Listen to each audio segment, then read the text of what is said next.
Haleluya, salam sejahtera dan kasih Tuhan kita Yesus Kristus. Saat ini saya akan membahas sebuah materi dari mata kuliah Spiritualitas 1 tentang hidup dalam iman dan pimpinan Roh Kudus. Apa itu hidup dalam iman? Hidup dalam iman artinya kita hidup ini beriman. Beriman pada siapa? Beriman kepada Tuhan Yesus sebagai Tuhan dan Juru Selamat kita. Nah, hidup dalam pimpinan Roh Kudus maksudnya bagaimana? Ya, saya rasa kita sudah bisa menyimpulkan hidup dalam pimpinan Roh Kudus maksudnya hidup kita ini dituntun oleh Roh Kudus. Langkah hidup kita, apa yang akan kita perbuat dan itu semua dalam tuntunan Roh Kudus. Kira-kira seperti itu. Nah, kembali membahas tentang iman. Ada beberapa jenis iman yang harus kita ketahui. Ini yang pertama adalah iman laboratorium. Apa itu iman laboratorium?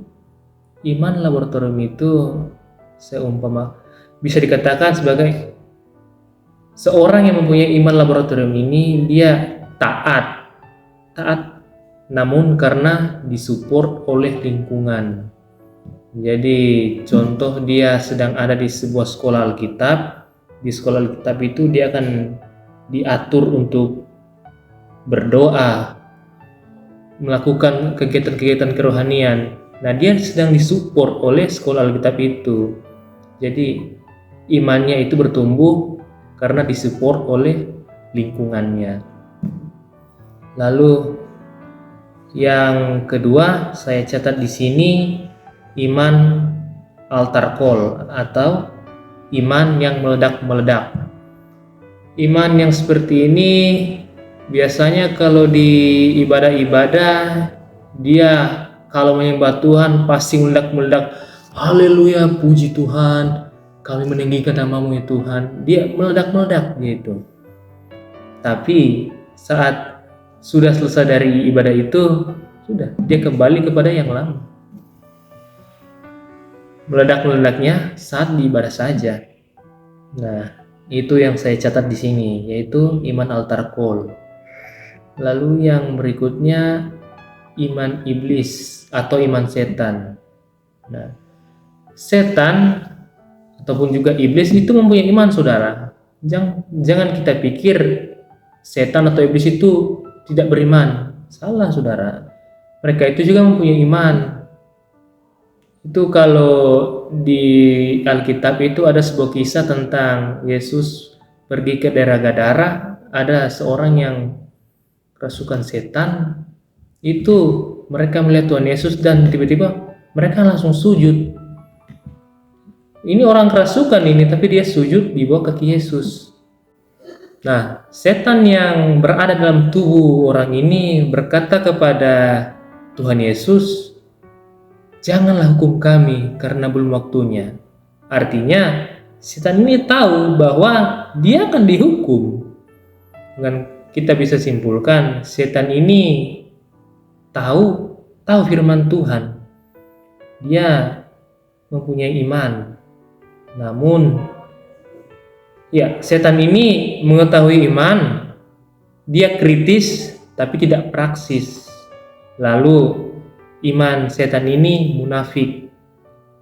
Lalu dia tukang mencoba. Seperti di padang gurun, setan mencoba Tuhan Yesus. Nah, itu iman setan.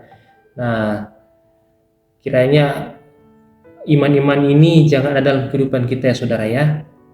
Nah, lalu itu tadi iman yang saya katakan iman yang tidak benar, iman yang kurang benar. Lalu sekarang tentang iman yang benar. Iman yang benar itu bagaimana? Yang pertama, iman yang benar itu adalah iman yang didasarkan pada dasar yang benar. Apa dasar yang benar itu? Kita orang Kristen, dasar iman kita adalah firman Allah. Jadi iman yang benar adalah iman yang didasarkan pada firman Allah. Jika seorang mengaku dirinya beriman tapi dia tidak mempunyai dasar firman Allah, itu katakanlah itu iman yang kosong, saudara. Jadi sekali lagi saya katakan, iman yang benar adalah iman yang didasarkan pada firman Allah. Lalu bagaimana berikutnya? Iman yang benar itu hatinya benar. Hatinya benar. Jangan seperti iblis. Iblis itu tahu firman, dia tahu firman Tuhan, tapi hatinya tidak benar. Nah, itu dia. Orang yang mempunyai iman yang benar itu hatinya benar. Lalu setiap firman yang disampaikan kepada kita itu, kalau hatinya benar, maka tidak akan ada sanggahan dalam hatinya. Contoh orang yang ada sanggahan di dalam hatinya itu seperti Yunus. Tuhan berfirman kepadanya, memerintahkan dia untuk pergi ke Niniwe, menyampaikan kabar pertobatan, tapi karena ada sanggahan di hatinya, dia pergi melarikan diri dari panggilan Tuhan. Nah, bagaimana cara kita mengetahui hati kita ini benar atau tidak? Nah, caranya adalah membaca Alkitab setiap hari. Jika kita membaca Alkitab setiap hari, maka dengan sendirinya dalam hati kita itu akan timbul rasa peka. Jadi kita akan merasa peka dengan sendirinya. Hati kita ini sudah benar apa belum? Jika kita membaca firman Tuhan setiap hari, maka rasa kepekaan itu akan timbul dalam diri kita. Nah, kira-kira seperti itu, saudara. Nah, ya, puji Tuhan, saudara.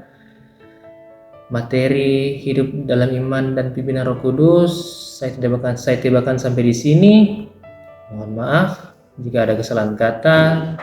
Akhir kata saya ucapkan terima kasih. Tuhan Yesus memberkati kita sekalian.